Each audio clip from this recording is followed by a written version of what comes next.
Merci de nous rejoindre sur Radio J. Ce soir, c'est Kippour, début du jeûne avant 18h50, sortie demain 19h54. Et nous avons retrouvé, et nous retrouvons avec grand plaisir chaque vendredi, le président du Consistoire central de France, Elie Korchia. Bonjour. Bonjour Ilana. Merci beaucoup d'être avec nous ce matin sur Radio J. Beaucoup de sujets à aborder effectivement, et on va commencer peut-être par ces rassemblements en solidarité avec Israël qui se sont tenus la semaine dernière. Oui, tout à fait, avant de passer à notre thème. La France et Israël, je t'aime moi non plus, comme je vous l'ai proposé ce matin. Je voulais effectivement saluer les deux temps forts qu'il y a eu autour de ces cérémonies, tout en rappelant qu'il y a eu aussi des cérémonies importantes et des rassemblements importants en province, que ce soit à Marseille, à Nice, à Lyon et ailleurs. Mais les deux temps forts que nous avons vécus ici à Paris, c'était effectivement le rassemblement devant l'UNESCO qui a été organisé à l'initiative du KKL avec toutes les institutions et associations juives.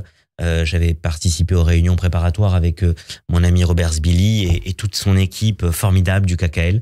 Et effectivement, ça a été un rassemblement réussi en ce sens qu'il y a eu 10 000 personnes rassemblées. Certes, on pourra regretter que dans ce grand rassemblement, il n'y avait quasiment que des juifs et très peu finalement de nos concitoyens, de nos compatriotes non juifs, mais dans le climat actuel, et on sait que c'est une période extrêmement tendue, on savait que ce ne serait pas évident. Mais c'était un moment émouvant avec des témoignages de familles, de plusieurs membres de familles d'otages, de familles de victimes aussi, des moments, je me rappelle de cette séquence où Idan Rachel, le chanteur, fait un duo avec Amir en chantant une chanson en arabe dédiée à toutes les mères. Il y a eu des moments vraiment dont on se rappellera dans ce rassemblement, qui a été un moment fort, et puis bien évidemment souligner la réussite de cette soirée au Dôme de Paris, cette fois-ci à l'initiative du CRIF, et je félicite mon ami Jonathan Arfi et tous mes amis au sein du CRIF qui ont participé à cette soirée, avec aussi un maître de cérémonie, un maître d'œuvre derrière cette cérémonie qui s'est donné beaucoup et qui a été remarquable, c'est Arthur.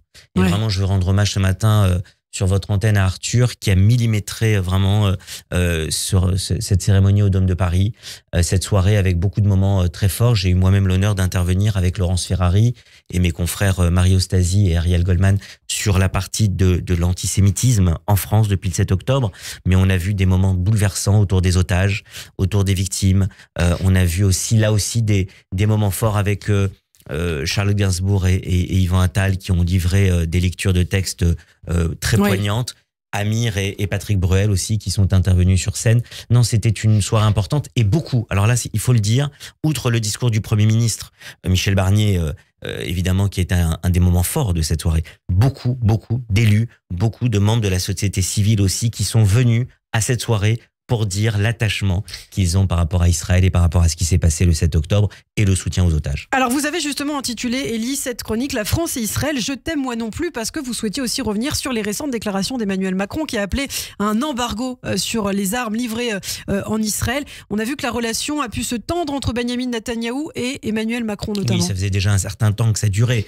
On a dit, effectivement, on a choisi ce thème. Pourquoi ? Parce que d'abord, le président de la République a été sifflé, vous savez, pendant cette soirée au Dôme de Paris. Ce n'est pas le seul d'ailleurs. François Hollande qui était présent, comme l'ancien président Nicolas Sarkozy, François Hollande aussi a été sifflé, mais on sait que c'est par rapport aux dernières élections législatives et à son alliance avec la NFP, avec le NFP. Mais pour revenir à cette relation ambivalente, c'est ça qui est très particulier. La semaine dernière, nous avons tous été choqués. Et d'ailleurs, même dans l'entourage et dans les proches du président de la République depuis toujours. Quand on entend les propos de Franck Tapiro, de Rachel Kahn, de Caroline Yadan, députée Renaissance, on a vu qu'il y a une véritable colère.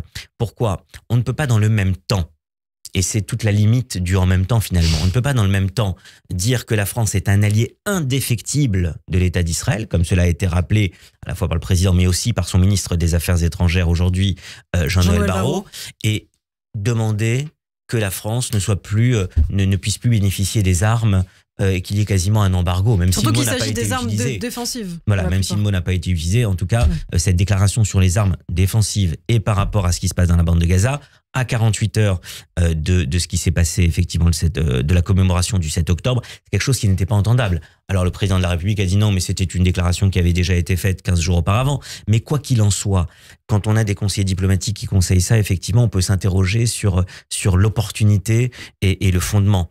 Et c'est pour ça que c'est une relation très ambivalente. En même temps, la France est à la pointe du combat contre l'Iran, et on l'a vu puisque la France a soutenu Israël très fortement en avril dernier quand l'Iran a lancé ses missiles, et encore il y a 15 jours lorsque l'Iran a attaqué le territoire israélien. La France est à la pointe de ce combat aux côtés d'Israël, et dans le même temps, on a des déclarations qui sont insupportables et qu'on ne peut pas comprendre et qui blessent. Donc effectivement, c'est cette relation. Mais on l'avait déjà. Rappelez-vous François Mitterrand sous la Ve République, et je ne remonte pas à la déclaration de novembre 67 du président de Gaulle. Rappelez-vous François Mitterrand, première visite officielle d'un chef de l'État français en Israël en 1982, qui est un moment très important dans les relations entre la France et Israël, un moment historique. Et dans le même temps, on sait très bien la politique qui était menée par le Quai d'Orsay, et notamment par Claude Cheysson, qui était une politique totalement pro-arabe, avec un vrai déséquilibre vis-à-vis d'Israël. Donc effectivement, il y a cette relation particulière, ambivalente entre la France et Israël, alliés certains. Et on le sait, l'ambassadeur d'Israël en France me l'avait encore rappelé récemment, c'est un allié primordial pour Israël, la France, et dans le même temps, des déclarations et parfois des positions qui peuvent interrogent. Merci beaucoup, Élie Korchia, merci d'avoir été avec nous. On vous retrouve dans 3 semaines, je crois, puisque ce sera les fêtes. Donc, bonne fête, Shana Tova. Très bonne fête de Kippour, et à bientôt. Merci beaucoup, Élie. Radio J.